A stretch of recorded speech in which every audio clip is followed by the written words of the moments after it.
Ngopas, ngobrol pendidikan santuy. Assalamualaikum warahmatullahi wabarakatuh. Selamat pagi, sahabat Tristan di mana saja Anda berada. Pagi ini kita jumpa lagi di channel Baleristan di Ngopas, ngobrol pendidikan santuy. Santuy, Pak.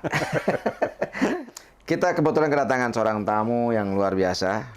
Beliau ini adalah Dekan Fakultas Ilmu Budaya atau bagaimana Sastra namanya? Budaya Ya, dan Dekan Fakultas Komunikasi. Sastra Budaya dan Komunikasi, Ya. Universitas Ahmad Dahlan, Pak Wajiran. Wajiran.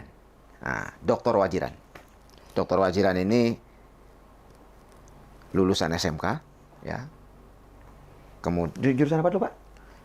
Administrasi perkantoran. Jurusan Administrasi Perkantoran di SMK Muhammadiyah. 2 pelayan. 2 pelayan Gunung Kidul. Kemudian melanjutkan pendidikan di 2 perguruan tinggi sekaligus pada saat itu, UIN dan UAD. Kemudian setelah itu menjadi dosen dan menyelesaikan S3-nya di Australia. Ya.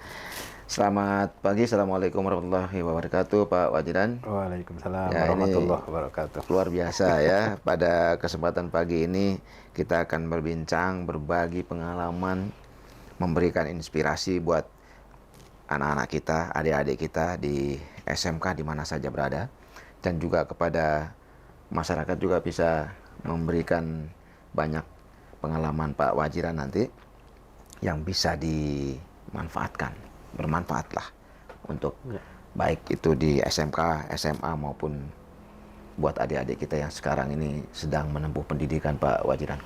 Ya. Pak Wajiran, bisa cerita bagaimana perjuangan Pak Wajiran? Kan Pak Wajiran kan dari seberang ya, dari Lampung ya.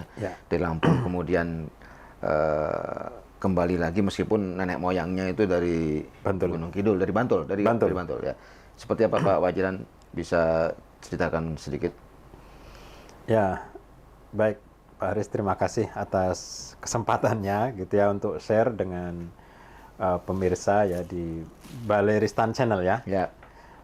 Jadi awal mula saya bisa sampai di sini gitu ya, di Jogja ini gitu ya. Saya sebenarnya dari kecil di Lampung begitu ya, dari pelosok sebenarnya di pegunungan di daerah pertanian kopi gitu.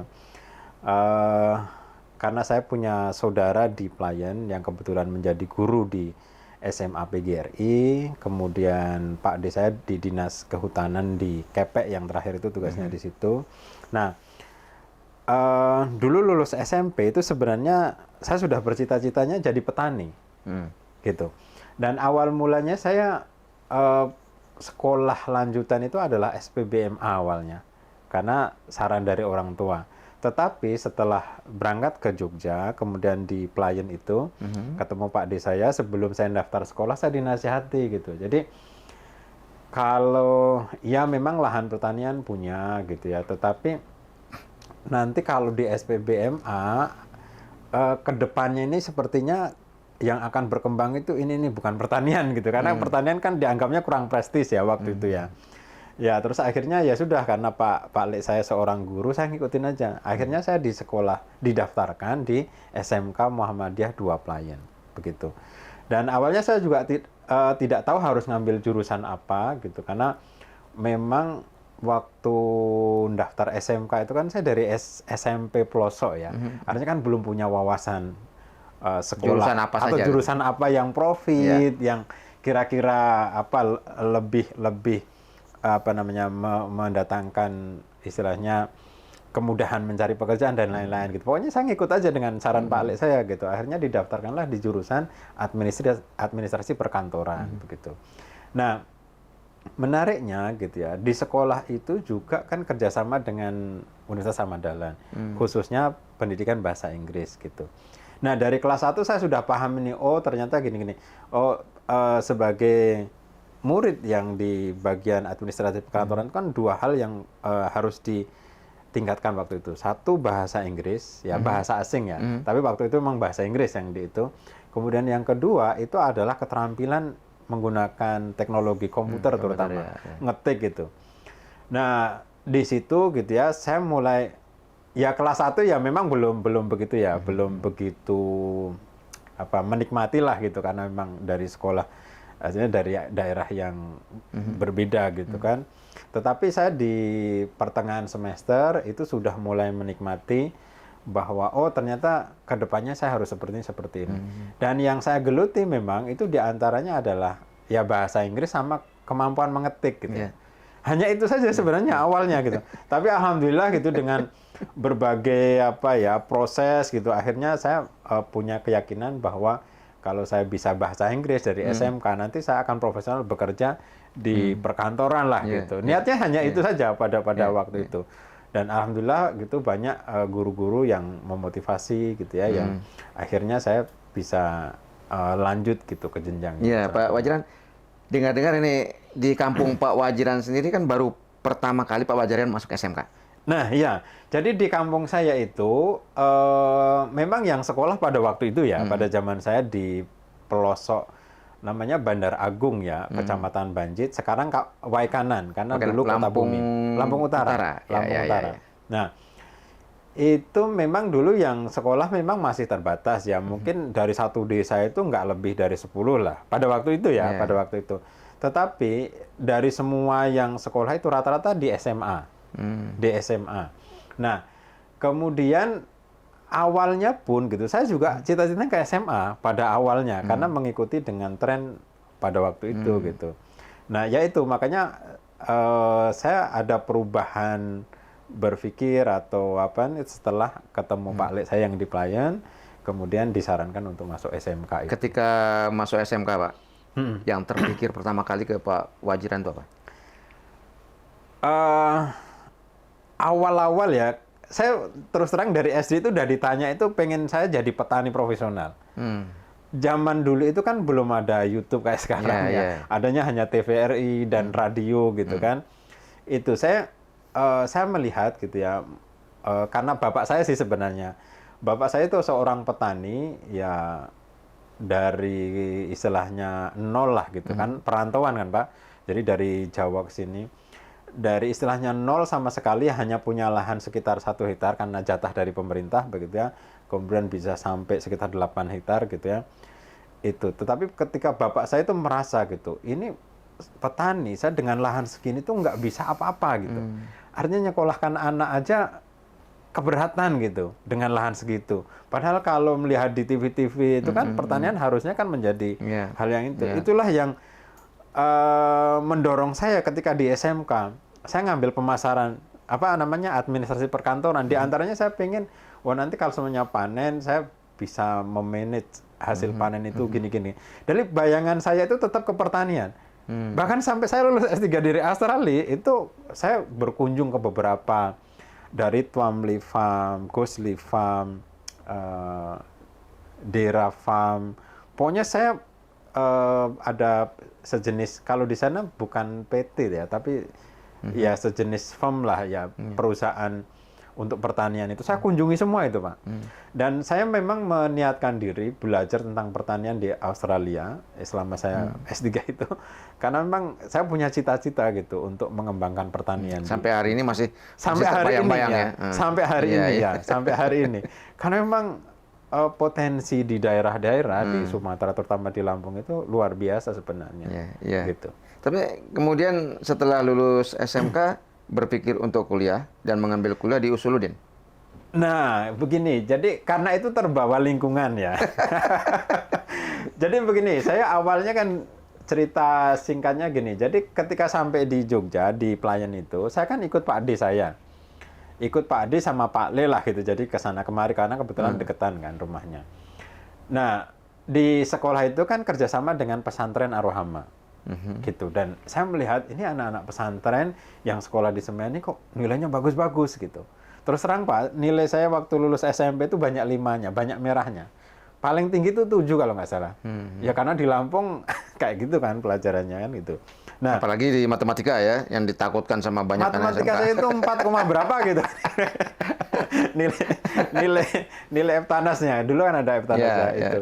Nah, saya ngelihat ini anak-anak pesantren ini kok rajin-rajin gitu, nilai dapat prestasi terus. Makanya saya kalau dulu triwulan kalau nggak salah ya. Triwulan. Nah, jadi saya di triwulan kedua itu izin ke Pak D saya, Pak D, saya biar lebih fokus belajar, saya pengen ikut di pesantren lah, pindah gitu.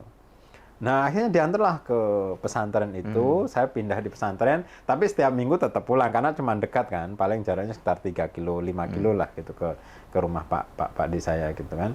Jadi saya tinggal di situ. Nah, di situ kan ya berkoneksi dengan berbagai kalangan yang rata-rata itu dari UIN kan. Dari UIN. Bahkan teman-teman saya gitu ya, yang melanjutkan kuliah itu hanya saya yang ngambil sastra Inggris. Ya, yang lainnya PAI Tarbiyah ya, Tarbiyah UMY, kemudian UIN ya, di UIN, kemudian di Sekolah Tinggi Agama Islam yang ada di Gunung Kidul itu. Nah, waktu itu kenapa saya ngambil pindah juga keluar dari UIN waktu di semester 2 atau 3 saya lupa. Tidak diselesaikan di UIN-nya? Tidak, ya, tidak. Karena di 98 itu kan ada reformasi. Ya. Nah, waktu itu kan lagi boomingnya tentang Marxisme, Leninisme, dan seterusnya begitu. Terus bapak saya kan dalam tanda kutip itu kan orang dulu kan ortodok ya. Kamu di pesantren, di SMK Muhammadiyah, kenapa pemikirannya kayak gitu kan? Belajarnya Lenin, Marxis. Bacaan buku saya, Pak, bacaan buku saya sampai sekarang ya masih tak koleksi itu. Itu semua gitu. Makanya bapak saya agak itu. Udahlah gitu, nyari jurusan yang yang prospek aja lah gitu. Intinya kan kayak gitu ya. Yang lebih moderat lah. Yang lebih moderat gitu. Apalagi ketika Pak Lek saya datang ke kosan gitu, tumpukan buku itu buku buku-buku Marxis gitu dibaca. Iya, kayak gitu. Wah, ini itu terus pindah aja gitu katanya gitu kan, disaranin kamu pindah aja. Kan kamu dari desa di sini ya, harapannya nanti bisa untuk membangun daerah kayak gitulah, pesan-pesan kayak gitu. Oke lah gitu kan. Nah, tapi sebenarnya gitu ya, sebelum Pak Lek saya datang ke kosan saya itu, saya sebenarnya sudah daftar dua jurusan, karena itu juga mengikuti saran dari almarhum Prof Bustami. Ya, jadi Prof Bustami itu menyampaikan kalau kamu mau kuliah di UAD, saya bantu transport begitu. Tapi waktu itu kan ya alhamdulillah sangat membantu, karena saya terus terang, jadi di semester awal itu saya masih ngelaju dari pesantren Ar-Rohama Gunung Kidul itu. Naik bis itu, Pak. Setiap hari. Nah, seperti itu. Makanya ketika di SMK itu saya fokus ke ya administrasi perkantorannya, kemudian yang kedua bahasa Inggrisnya.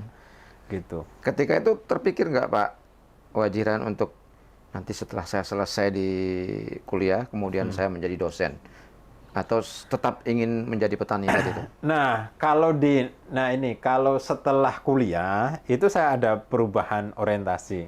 Karena saya kan di MM ya, aktif ketua Korkom saya. Jadi Korkom itu di organisasi di tingkat universitas ya. Kemudian banyak berinteraksi gitu dengan dosen-dosen gitu kan, termasuk dengan senior Pak Kasiarno gitu kan. Dan saya juga pernah gini juga, udah di PBI semester 3 mau pindah juga saya. Pindah lagi gitu, artinya pengen di pendidikan bahasa Inggris gitu. Karena waktu itu sastra kelihatannya susah cari pekerjaan juga gitu dan lain-lain gitu. Tapi berkat saran beliau gitu ya, saya tetap konsisten di situ. Nah, ketika di aktivis itulah ketika saya banyak berinteraksi dengan dosen-dosen baik di UAD maupun di luar gitu ya, saya punya cita-cita pengen jadi dosen gitu. Dan dosen yang paling dekat dengan saya justru masih dosen UIN, Pak Dr. Andi Dermawan. Mungkin ingat yang Jalan Wonosari rumahnya. Nah, beliau itu banyak memberi inspirasi. Jadi aktivis itu harus banyak baca, harus gini. Meskipun saya sudah tidak di UIN, saya masih banyak berinteraksi. Waktu itu ada Kang Saptoni ya, kemudian ada Pak Andi Dermawan. Ya waktu itu ya Pak Amin Abdullah belum menjadi rektor kan. Ya waktu itu rektornya almarhum Pak Simo, kemudian ada Pak Musa Asari, Prof. Musa Asari dan lain-lain. Saya banyak berinteraksi waktu itu. Dan dengan teman-teman IMM di beberapa kampus ya, di UIN, di UGM, di UNY, dan UMY gitu kan. Nah dari situ terdorong saya untuk bersemangat bahwa Ya kalau pulang ke kampung nanti tantangannya jauh lebih berat, ya jadi dosen dulu lah gitu. Saya gitu dulu pemikirannya gitu. Artinya di awal-awal tidak ingin menjadi dosen permanen gitu ya? Tidak tidak terbayang Pak waktu itu ya, pokoknya yang nyantol mana dulu lah gitu. Ya bahkan waktu itu ya sebelum saya jadi dosen saya sudah di Rohe ya. Rohe itu yayasan kayak LSM gitu ya, pendampingan pesantren-pesantren dari Norwegia. Iya. Rohe Foundation. Tapi sekarang sudah nggak ada ya. Di Iya. waktu itu proyeknya mendampingi sekolah informal di desa-desa gitu kan. Seperti itu. Itu sekitar setahun. Kemudian saya oleh Prof. Sugianto dan Pak Kasih gitu ya disaranin untuk ikut daftar jadi dosen. Seleksi di dosen di Ahmad Dahlan. Di Ahmad Dahlan, iya. Waktu itu masih S1 saya. Ya. Dan sekarang menjadi dosen sampai hari ini. Alhamdulillah. Ya. Menjadi dekan lagi. Nah itu saya nggak pernah mimpi jadi dekan itu. Pak Wajiran, ini dengan profesi yang sekarang sebagai dekan di Fakultas Sastra Budaya dan Komunikasi ya. Ini pasti tantangannya juga kan tidak ringan ya. Iya. Nah, sebagai lulusan dari SMK, kemudian menjadi dekan sekarang, kira-kira yang ada di benak Pak Wajiran ya, itu seperti apa? Bisa cerita, pasti ada lah unek-unek kita sebagai saya ini lulusan SMK, tapi sekarang saya bisa tunjukkan kepada lulusan-lulusan SMK yang lain atau adik-adik kita yang sekarang sedang belajar di SMK. Ya, karena saya jurusan perkantoran, jadi idealisme yang saya bangun itu selalu tentang tertib administrasi. Itu terus gitu. Karena memang background saya administrasi perkantoran gitu. Makanya ketika saya jadi dosen, idealisme saya dan realisasi program yang saya lakukan gitu sampai hari ini gitu, itu adalah tertib administrasi dari semua level, dari tata usaha jelas ya, tata usaha, kemudian dari dosen juga gitu. Karena apa? Kegagalan kita itu termasuk sebagai dosen ya, atau keterlambatan kita itu persoalan administrasi. Karena administrasi itu kan nggak bisa dihilangkan tuh, apalagi di organisasi kan, organisasi sebesar itu. Nah, sebagai alumni SMK gitu ya, yang bekal yang sangat bermanfaat buat saya itu adalah satu, time management, kedua manajemen administrasi. Itu ya dua ini yang paling penting. Terus kemudian yang ketiga ya tentu tadi bahasa Inggris ya, keterampilan mengetik ya. Saya terus terang kalau mengetik itu sangat terbantu Pak. Jadi saya pernah dikirim tingkat provinsi lomba cepat-cepatan menulis ditutup matanya. Gini ya. Jadi dengan sistem 10 jari gitu kan. 10 jari, ya. Nah, ya waktu itu 10 jari ya. Iya, 10 jari dan itu ketik manual loh ya, bukan komputer sekarang. Sekarang jauh bisa lebih mudah. 11 jari, Pak. 11 jari. Nah, sampai sekarang itu sangat-sangat bantu. Makanya ketika nulis saya sangat cepat gitu ya. Nah, itu ya. Jadi administrasi. Nah, ketika dihadapkan dengan pekerjaan perkantoran, apalagi saya sebagai pemimpin ya, kebetulan ya alhamdulillah lah saya dari awal masuk di Wadi gitu itu kan hanya 2 tahun saya tidak megang posisi atau katakanlah 6 tahun karena kuliah kan, karena kuliah gitu. Jadi administrasi. Jadi saya menertibkan, termasuk dengan dosen-dosen, saya selalu ngecek gitu ya. Saya dengan para wakil dekan setiap ya katakanlah 2 minggu, 3 minggu selalu memastikan dosen-dosen, apalagi dengan BKD sekarang kan selalu mengingatkan saya terkait apa yang harus mereka upload di Sister, apa yang harus mereka masukkan di Epagdos sejak dini. Karena kan budayanya kebanyakan orang gitu ya, nyimpan dokumen itu kan ya disimpan aja di di drive atau di apa, nanti uploadnya menjelang deadline. Rata-rata kan kayak gitu ya. Tapi kalau saya tidak, di Sister dan di Epagdos itu kan bisa dimasukkan kapan saja. Jadi ketika kita dapat langsung masukkan, langsung masukkan. Jadi ketika nanti deadline itu kita sudah nggak bingung lagi, gitu. Ini kan sistem di SMK itu identik dengan pembelajaran yang disiplin ya. Disiplin, kemudian mendidik anak-anak itu untuk memperkuat kompetensinya, di karakternya juga gitu. Kemudian juga yang tidak kalah tidak kalah pentingnya adalah bagaimana anak-anak SMK ini menjadi pekerja, disiapkan menjadi pekerja yang Iya. profesional gitu, yang mandiri, inovatif. Iya. Nah, ini kan melekat pada anak SMK. Nah, Iya. apakah ini berpengaruh ke Pak Wajiran? Iya, sangat besar, Pak. Terutama karena saya dari SMK Muhammadiyah. Dan tadi saya sudah ceritakan, SMK Muhammadiyah itu waktu itu bekerja sama dengan pesantren Ar-Rahmah.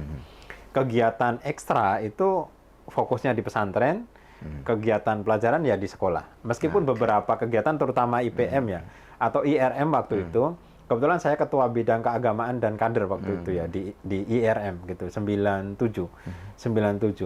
Nah, SMK Muhammadiyah ini kelebihannya di kegiatan ekstra menurut saya. Jadi kepemimpinan itu terbentuk. Kita sebagai pengurus IPM gitu ya, saya sebagai bidang kader ditanggung jawab ini setiap apa namanya event tertentu kan kita dibagi itu kan, ada ini tanggung jawabnya bidang ini tanggung jawabnya bidang ini gitu. Bahkan kita setiap akhir kepengurusan itu diminta melakukan kegiatan besar. Apa itu pengajian akbar, apa itu bazar. Waktu itu saya pilih bazar. Nah, bazar itu, nah Gunung Kidul kan waktu itu masih kesulitan air bersih ya. Nah, kita ngadakan bazar. Nah, manajemen saya waktu itu gitu ya, itu ketika ada pemikiran bazar, jadi di sekolah itu sekaligus untuk promosi sekolah ya, kita adakan pasar murah sembako semua gitu. Nah, modalnya waktu itu mungkin hanya sekitar 700.000, mungkin nggak ada ya, pokoknya nggak ada 1 juta lah gitu ya. Tetapi kita punya ide, ya teman-teman lah, bukan hanya saya ya, terutama ketua IRM-nya, Mas Solihin itu luar biasa saya kira.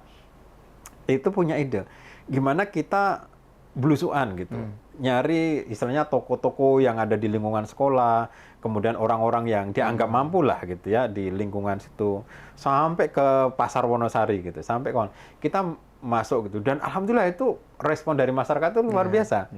Nah, jadi kita tidak menyangka ya, paling kita harapannya lah paling ya sembako nanti di stok dari sekolah gitu kan, diandalkan dari apa namanya CSR-nya sekolah lah katakanlah kayak gitu ya.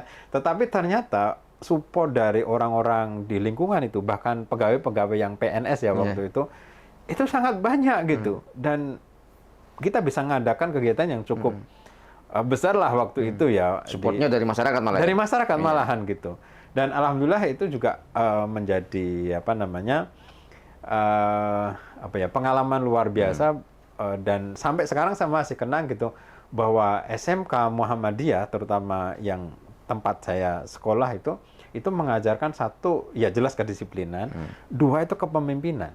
Itu yang paling penting gitu. Dan itu kebawa dari saya kuliah. Kenapa saya mantan ketua bidang keagamaan dan kader gitu. Kemudian saya masuk kuliah juga masuk di IMM, masuk di PESMA, zaman dulu PESMA ya, sekarang Poros itu.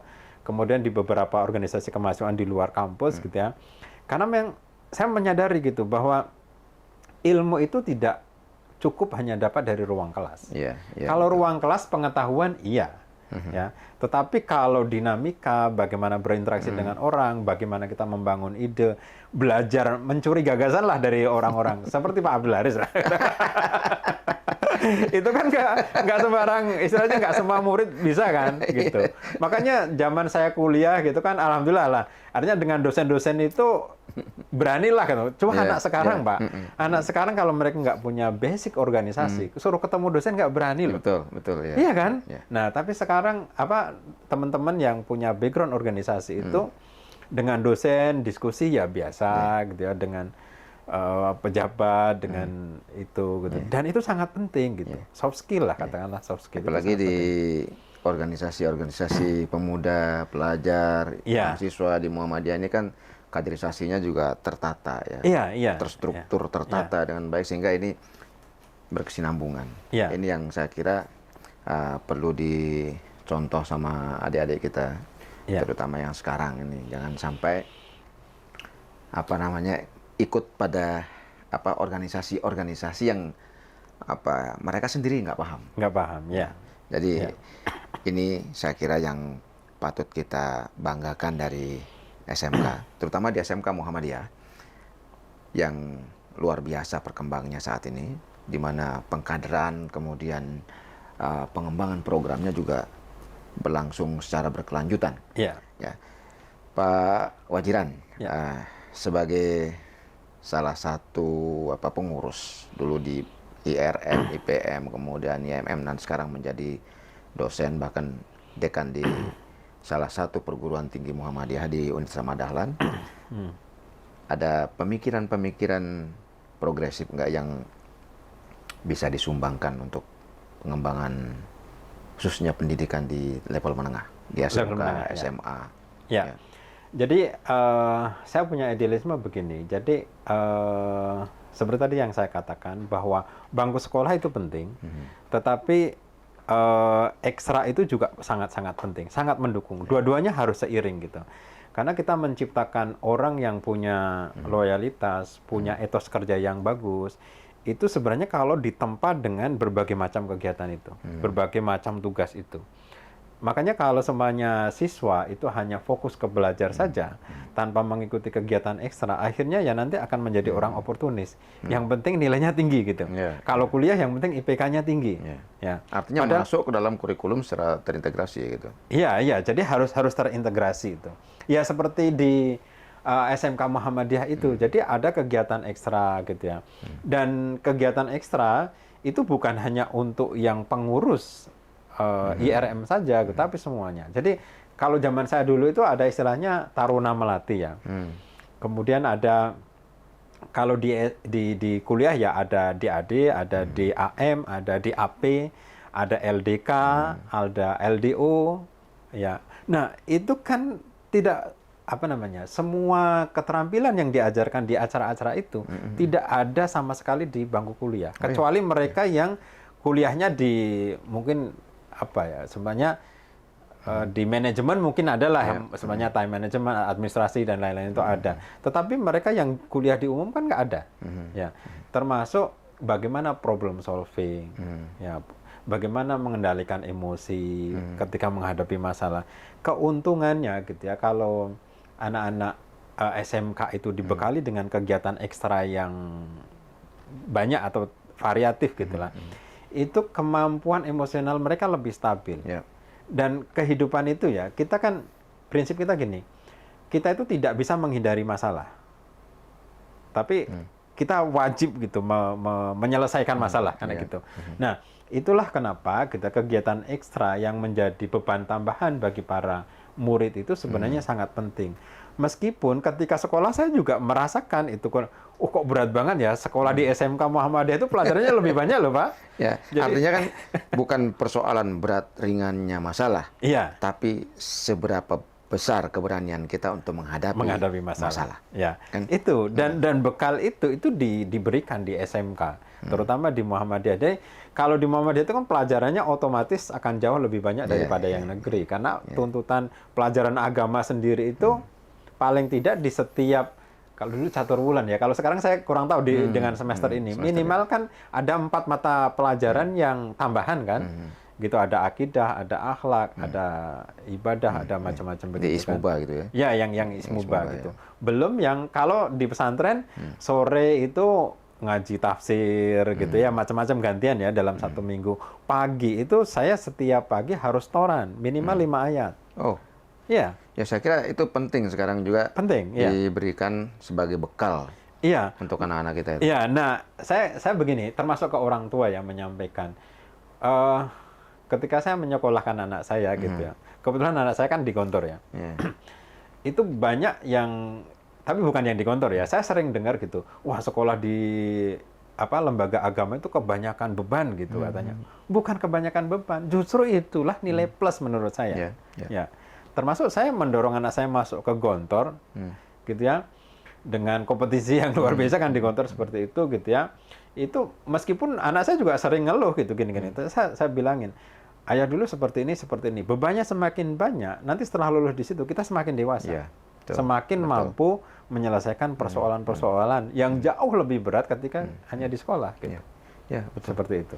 Oke, sahabat Tristan dan para pemerhati SMK dan pendidikan vokasi di mana saja Anda berada.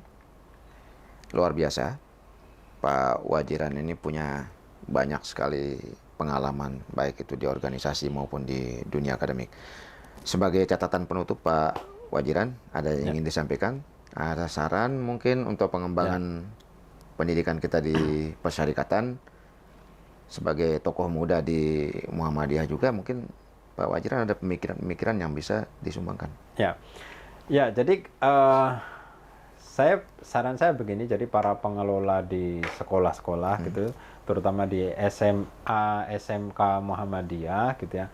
Jadi kita harus tetap konsisten meskipun memang banyak murid-murid itu memang banyak yang ngeluh merasa bebannya terlalu berat dan lain-lain. Tetapi itu memang PR kita bagaimana mengolah, bagaimana memanage agar beban-beban atau pelajaran yang kita sampaikan kepada murid-murid itu benar-benar nanti memberikan bekal yang sangat bagus kepada para siswa begitu. Kemudian kepada para orang tua gitu harusnya disadari bahwa beban yang diberikan di sekolah itu sudah terukur gitu. Artinya sudah sesuai dengan berbagai pertimbangan gitu. Karena ya itu gitu. Ketika saya menghadapi sendiri atau mengalami sendiri gitu ya. Itu ketika saya lulus dan saya bisa seperti ini gitu ya. Itu justru merasa bahwa beban dulu yang terasa berat ketika di SMK dan di pesantren itu berguna buat saya. Ketika saya kuliah S3 di Australia, saya harus ngurusin anak saya balita 2, ngurusi kuliah sedemikian rupa. Untuk S3 kan luar biasa kan, tekanan psikologisnya gitu kan, itu luar biasa gitu. Dan saya masih tetap bisa membantu ngajar bahasa Indonesia, kemudian masih sempat kerja di pertanian gitu kan. Dan itu semua saya jalani dengan happy gitu, tanpa beban lah katakanlah gitu. Ya kadang-kadang stres biasa lah gitu. Jadi untuk para pengelola dan juga para orang tua ya, saya kira pendidikan di SMK dan SMA Muhammadiyah itu memberikan nilai plus yang luar biasa dan kedepannya itu akan sangat penting bagi mereka yang sudah lulus dari situ. Itu saja saya kira. Ya, sahabat Tristan, saya tidak akan menyimpulkan karena kesimpulan dan penilaian kembali kepada para pemirsa. Kita akan jumpa lagi di Ngopas yang akan datang dengan topik yang tidak kalah menarik. Sampai jumpa. Assalamualaikum warahmatullahi wabarakatuh. Waalaikumsalam.